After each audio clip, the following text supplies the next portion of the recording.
Think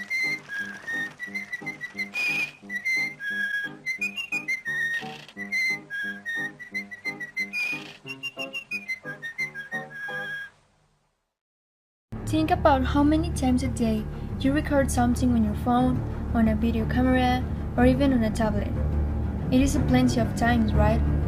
To capture a sunset, to make memories with your friends at parties, social events, holidays, birthdays, and so on. Cameras have been a present for a long time, even more so during our generation, and the way they are evolving has changed our lifestyle just before our eyes. We don't realize all the process that is behind a simple photo. Right now, with only a slide or a click, anyone can capture a moment in an instant. But do you know how it all started? First off, we started with the obscura cameras. These ones pretended to be cameras, but they weren't actually a camera as we know them today. What do I mean, you may ask? The thing is that these cameras were more like a today projector. It just used light to show the inverted version of an image in a dark surface, but the image didn't stay there, so you weren't actually capturing the moment. Besides, you needed to draw the image and therefore, thing you drew, thing you saw. The first camera was created in the 1500s by L. Hazen. They were also called pinhole cameras. To continue the innovation, in 1839 the next camera was created. The daguerreotype camera, that was first introduced by the French Academy of Sciences, was revolutionary because it implied cheaper and more effective processes and results. But how did this camera work? On a surface made up from polished silver or metal, light was used to show images with the help of mercury vapor. We could say that this camera worked in a strictly chemical way. The problem with this camera was that since light was an essential factor to produce the image, if objects that were less bright wanted to be captured, the time for the picture to be ready increased. Besides, the mercury vapor could be harmful for humans' health, and on top of all, the images, despite the fact that they were clearer and more precise, were really fragile and could not be taken out of their protection box. Because of the urge to fix the daguerreotype camera, people have been trying to solve the inconvenience that this camera presented, so several evolutions were created. But it wasn't until Thomas Sutton invented the panoramic camera 20 years later that it was really fixed. It was innovative because it contained the first single-lens camera, and worked similarly to the daguerreotype camera, but in a more efficient way. This camera had a glass plate integrated in which the exposure would be made. First, the selected image was put exposed in front of the camera. Then, in the glass plate, an emulsion, that refers to a liquid containing little silver plates that is often used as a coating for pictures or crystal plates, should cover it. And finally, the glass plate already covered was supposed to be dipped in a silver-sensitive nitrate solution that worked as a type of permanent printing and allowed the image to be seen thanks to the tiny silver plates that were rebuilt. What caught the attention of the public especially was the fact that it had a curved form that led the image to be wider, so a larger picture could be taken, therefore the name panoramic. We use technology every day and everywhere. We cannot refute the fact that the life of each one of us is highly dependent on the scientific inventions and modern-day technology. Nowadays exists a variety of photo cameras, video cameras, and cell phones with different types of cameras. We have the possibility to choose how we want to use the world of technology. In the 20s, we created the Sharp JSH04. These cell phones have a little camera on the back. When you take the picture, it appears on the screen of the cell phone.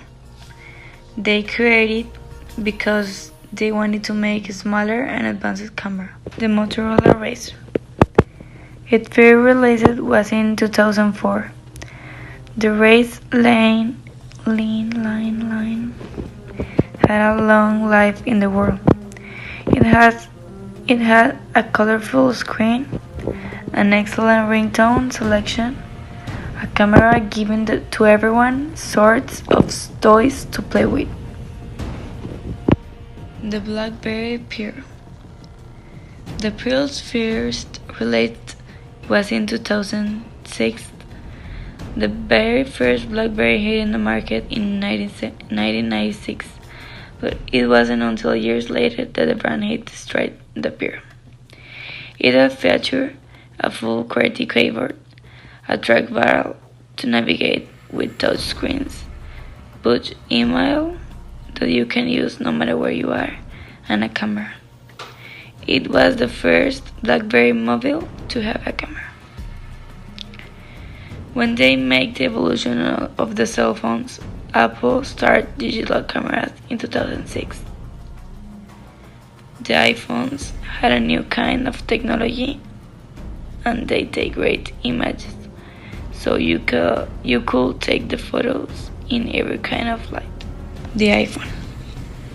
The first iPhone was released in June 2007 with an auto-rotator sensor, a multi-touch sensor that allowed multiple inputs while ignoring minor touches, a touch interface that replaced the traditional QWERTY keyboard, and many other features that helped to give Apple an almost healthy market share on its products. In 2008, it was created the GoPro. They are compact, lightweight, resistant cameras that can be placed in vehicles. They were created by Nick Woodman, and they take pictures and record videos in high definition. It allows you to capture moments from different angles with a lightweight and manageable design for the most extreme situations. In 2019, the Canon EOS 1D CA was created.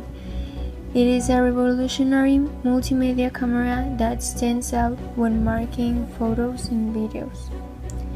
The EOS 1DC offers a 4K video and advanced video features, produces excellent video image quality, and captures every second of the action. One of the technologies that stand out and call the attention of all of us in recent years are the drones. They are small flying devices that can be controlled remotely. They are equipped with HD camera and a card of 2 GB. You can spin and perform a 360-degree turn with just one button, and it is wind resistant for indoor and outdoor use. What happens now? Change has already begun. Nowadays, one of the highest quality cameras are the ones in the smartphones. Apple is the brand that has the biggest impact on the world. Part of its success is because of the dual camera system. The cameras of the latest generation of iPhones, like the XS, XS Max, have faster sensors, enhanced ISP, advanced algorithms, and an advanced HDR that means that the photos will have more highlight and detail. These cameras also have a depth control, which means that you can control how on focus you want the photo to be or how blurred you want the background to be. Low light photos can also be high definition because of the larger and deeper pixels. In the next few years, there have been rumors that the new way of taking photos and videos will be through your own eyes. These smart contact lenses are in process of being made. Sony has taken out a patent along with Google and Samsung before other brands steal the idea. This patent includes not only the general idea but the ability to zoom, focus, and modify the aperture. This will increment the quality of the photos and the videos. It has been around a long time. It has been seen in films and TV series such as The Final Cut in 2004, starring Robin Williams. The idea begins with being able to have chips inside the human brain that will allow us to record things from our point of view. At the end of the movie, a summary of their lives is played at their funeral according to what they recorded their whole lives. This idea has also been seen in TV shows such as Black Mirror, where they portray how in the future everyone has a chip behind their ear that allows them to store everything they see on a daily basis. They can even portray their memories on a TV screen and control what they want to see by a control remote. Thanks to all these media, Smart contacts are being turned into a reality, changing and improving videos and photos as we know them.